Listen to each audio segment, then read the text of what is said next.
সবাইদের মাথায় একটা চিন্তা থাকে বিকেলে চায়ের সাথে কোন স্ন্যাক্সটা তৈরি করব।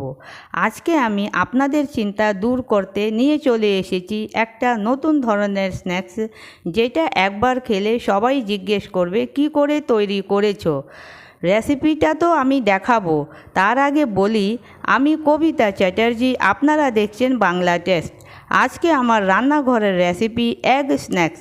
আর দেরি করা যাচ্ছে না, দেখে নিই রেসিপিটা। এখানে আমি একটা বল নিয়েছি, বলের মধ্যে দুটো ডিম ভেঙে নেব। দুটো ডিম দিয়েই এই রেসিপিটা তৈরি হয়ে যাবে। এই যে একটা ডিম আমার ভাঙা হয়েছে, তারপরে আরেকটা ডিম ভেঙে নিয়েছি। এখন এর মধ্যে দিয়ে দেব একটা পেঁয়াজ কুচি। এই যে ছোট ছোট করে কেটেছি একটা পেঁয়াজ কুচি, 3টে কাঁচা লঙ্কা কুচি। তারপরে দিয়ে দেব আন্দাজ করে লবণ, তারপরে একটু গরম মশলা দিয়ে দিচ্ছি, তারপরে একটু চাট মশলা দিচ্ছি চটপটা হওয়ার জন্য। এখন সবগুলি উপকরণকে একসাথে ভালো করে মিশিয়ে নেব। ডিমটাকে খুব ভালো করে ফেটিয়ে নিতে হবে। ভালো করে ফেটিয়ে তারপরে একটা ঢাকা দিয়ে ঢেকে রেখে দেব কিছুক্ষণের জন্য। এই যে এটা সাইডে এখন রেখে দেব।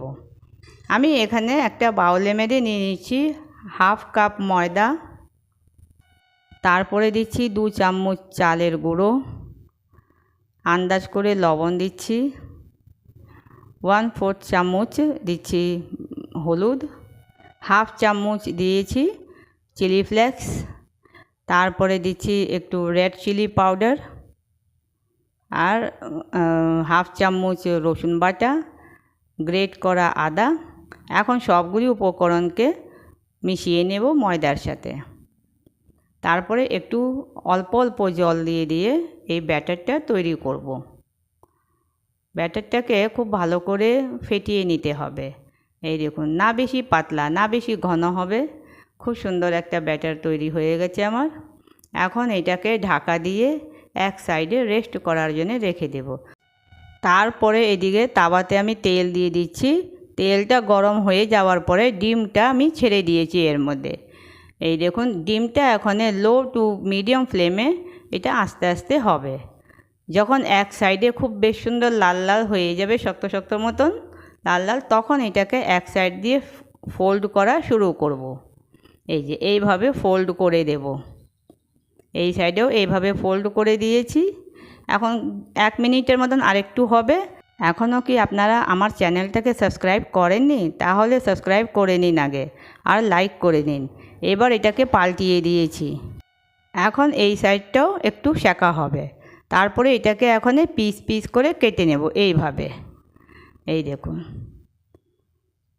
এরকম করে পিস পিস করে নেব পুরোটা ডিম। এই যে খুব সাবধানে করতে হবে। এই যে পুরোটা আমার আমলেট কাটা হয়ে গেছে, পিস পিস করা হয়ে গেছে। এখন এক একটা পিস করে আমি প্লেটে তুলে নেব।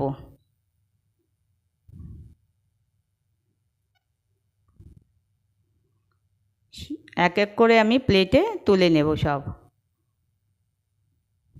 এই যে এইভাবে প্লেটে এক এক করে তুলব।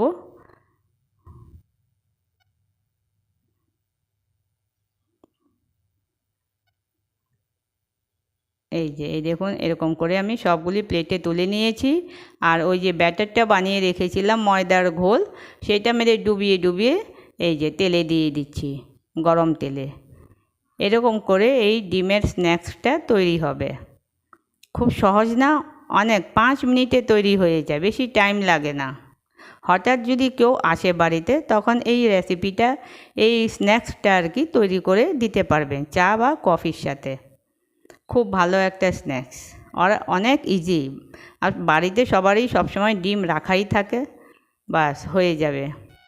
এই যে আমার ভাজা হয়ে গেছে, কি সুন্দর লাল লাল মুচমুচে দেখা যাচ্ছে, একদম খুব সুন্দর হয়েছে। কি সুন্দর লাল লাল করে মুচমুচে করে ভেজে নিয়েছি। আবার সেকেন্ড টাইম দিয়ে দিয়েছি, দেওয়ার পরে ওগুলিও দেখুন লাল লাল হয়ে গেছে। এখন এক এক করে তুলে নিচ্ছি। এই যে সব আমার ভাজা হয়ে গেছে। এই যে আমি প্লেটে সার্ভ করে দিয়েছি। এই যে কি সুন্দর দেখা যাচ্ছে, দেখলেই খেতে ইচ্ছা হচ্ছে। আমি তো যাচ্ছি এবার খেতে।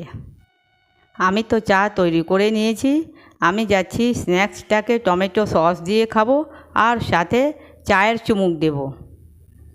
আপনারাও কি খাবেন এখানে বসে তৈরি করে?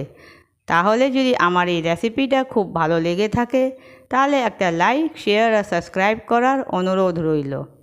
ঠিক আছে? আর সাবস্ক্রাইব না করে যাবেন না, সাবস্ক্রাইব অবশ্যই করবেন আর চ্যানেলটাকে পুরোটা ওয়াচ করবেন। আপনারাই আমাকে আগে বাড়াবেন। আপনারা যদি সাপোর্ট না করেন তাহলে আমি কি করে আগে বাড়বো বলুন তো?